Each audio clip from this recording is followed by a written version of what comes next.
13. 13. 13. Activities. Actividades. Actividades. What does Martha do? ¿Qué hace Marta? ¿Qué hace Marta? She works at an office. Ella trabaja en una oficina. Ella trabaja en una oficina. She works on the computer.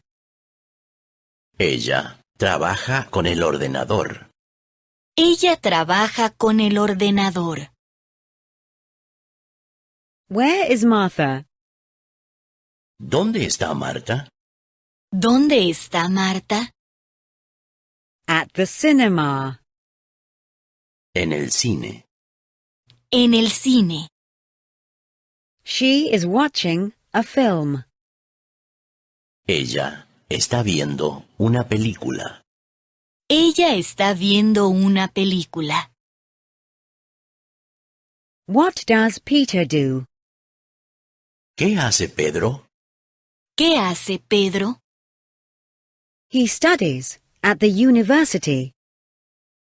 Él estudia en la universidad. Él estudia en la universidad. He studies languages. Él estudia idiomas. Él estudia idiomas. Where is Peter? ¿Dónde está Pedro? ¿Dónde está Pedro? At the cafe. En la cafetería. En la cafetería.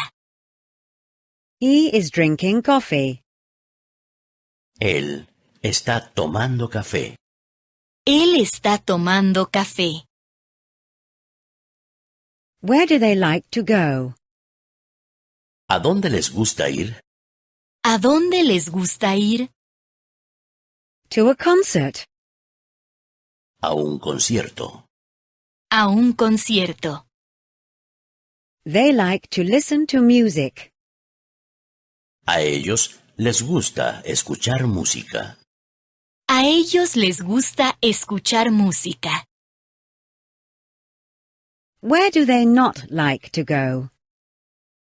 ¿A dónde no les gusta ir? ¿A dónde no les gusta ir? To the disco. A la discoteca. A la discoteca.